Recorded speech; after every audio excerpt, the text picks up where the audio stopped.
नमस्कार दोस्तों, आज हम बात करेंगे एक ऐसे लीगल बैटल के बारे में जो दुनिया के सबसे बड़े टेक जायंट गूगल को लेकर है। गूगल का नाम तो आप सबने सुना होगा और आप सब यूज भी करते होंगे, लेकिन क्या आपको पता है कि गूगल पर मोनोपोली और कंपटीशन के रूल्स तोड़ने का इल्जाम लगा है। एक छोटी सी ब्रिटिश कंपनी फाउंडम ने गूगल के अगेंस्ट एक केस किया और आखिरकार सितंबर 2024 में गूगल का appeal European court of justice ने रिजेक्ट कर दिया और उन्हें 2.4 बिलियन यूरोस का फाइन भरने का ऑर्डर दिया। ये डिसीजन सिर्फ एक फाइन नहीं बल्कि डिजिटल मार्केट्स में फेयर कंपटीशन और यूजर के राइट्स को प्रोटेक्ट करने के लिए एक बड़ी जीत है। तो आज के इस वीडियो में हम ये समझेंगे कि ये केस क्या था, इसमें क्या टेक्निकल टर्म्स यूज हुई और इसका फ्यूचर पे क्या इम्पैक्ट होगा। सबसे पहले ये समझते हैं कि ये केस शुरू कैसे हुआ। फाउंडम एक ब्रिटिश प्राइस कंपैरिजन वेबसाइट थी जो 2006 में शुरू हुई थी। फाउंडम का काम ये था कि ये आपको अलग अलग ई कॉमर्स वेबसाइट्स के प्राइजेस कंपेयर करने की सुविधा देती थी। मतलब आप एक ही जगह पर अलग अलग दुकानदारों के प्राइजेस देख सकते थे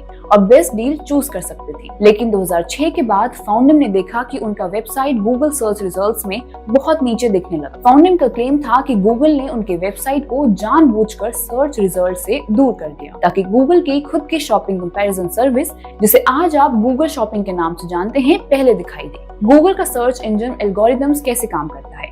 जब आप गूगल पे कुछ भी सर्च करते हैं तो गूगल एक एल्गोरिथम के थ्रू डिसाइड करता है कि किस वेबसाइट को पहले दिखाना है और किसको नीचे। फाउंडम का कहना था कि गूगल ने अपने एल्गोरिथम्स को इस तरीके से चेंज किया कि उनके कॉम्पिटिटर्स का रैंक नीचे चला गया और गूगल का खुद का प्रोडक्ट टॉप पे आने लगा। इस प्रोसेस को सर्च बायस कहते हैं।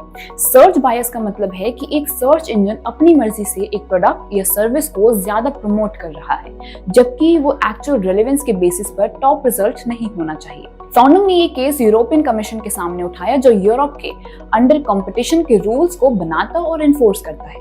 यूरोपियन कमीशन ने इस केस को इन्वेस्टिगेट किया और 2017 में गूगल पर 2.4 बिलियन यूरोस का फाइन लगाया, यानी लगभग 20,000 करोड़ का फाइन। कमीशन ने ये कहा कि गूगल ने अपने खुद के प्रोडक्ट्स को अनफेयर एडवांटेज दिए, जिससे बाकी कंपनीज जैसे फाउंडम को अपने राइटफुल कस्टमर से बचा दिया गया। इसे कहते हैं एंटी कॉम्पिटिटिव बिहेवियर। ये केस सिर्फ इसलिए इम्पोर्टेंट नहीं था क्योंकि फाइन बढ़ा था, बल्कि इसलिए भी क्योंकि ये एक सिग्नल था कि बिग टेक कंपनीज को अपने बिजनेस प्रैक्टिसेस के लिए अकाउंटेबल होना पड़ेगा। गूगल ने अपने कॉम्पिटिटर्स के लिए मार्केट को ओपन नहीं रखा, जिससे इनोवेशन और कंज्यूमर चॉइस को नुकसान हुआ।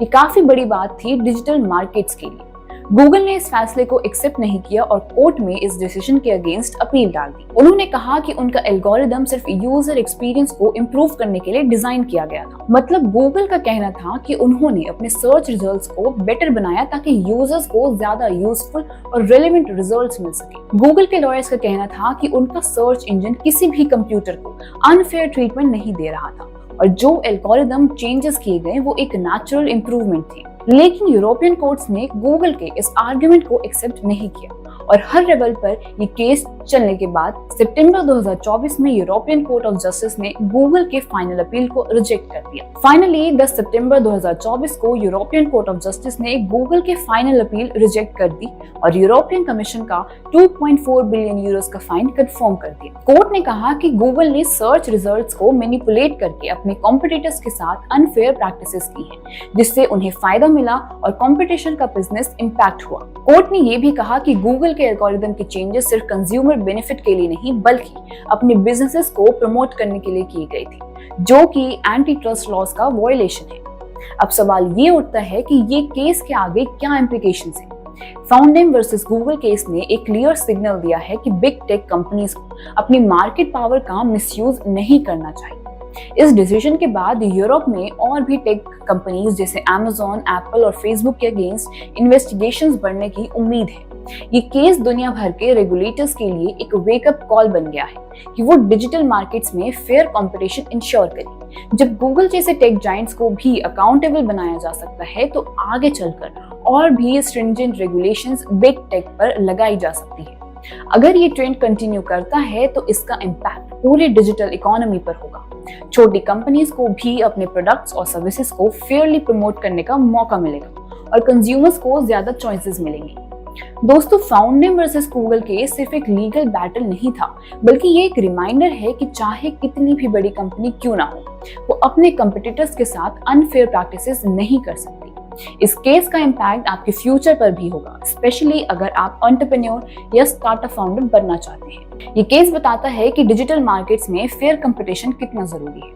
अगर एक छोटी कंपनी अपने इनोवेशन के थ्रू मार्केट में आए तो उसके लिए भी इक्वल अपॉर्चुनिटीज होनी चाहिए, बिना किसी बिग टेक कंपनी के इंटरफेरेंस के। इंडिया में आज कई यंग एंटरप्रेन्योर्स और स्टार्टअप्स उभर रहे हैं। अगर बिग टेक कंपनीज अपने कंपटीशन को डोमिनेट करके उन्हें नीचे दबा देंगे तो नए आइडियाज और इनोवेशंस को चांस ही नहीं मिलेगा। इसलिए ये केस आपको भी इंस्पायर कर सकता है कि आप अपने प्रोडक्ट या सर्विस को मार्केट में फेयर कंपटीशन के बेसिस पे प्रमोट कर सकें। आगे चलकर ये डिसीजन ग्लोबल रेगुलेटर्स को और ज्यादा मोटिवेट करेगा, ताकि वो बिग टेक कंपनीज के प्रैक्टिसेस पर नजर रखें। इससे छोटे बिजनेसेस को ग्रो करने का मौका मिलेगा और कंज्यूमर्स को भी बेस्ट प्रोडक्ट्स और सर्विसेज मिलेंगे। तो अब आप सोचिए, अगर गूगल जैसी बड़ी कंपनी भी लॉस को तोड़ने के लिए अकाउंटेबल हो सकती है, तो हम सबको भी अपनी इंडस्ट्री में फेयर और ऑनेस्ट प्रैक्टिसेस फॉलो करनी चाहिए।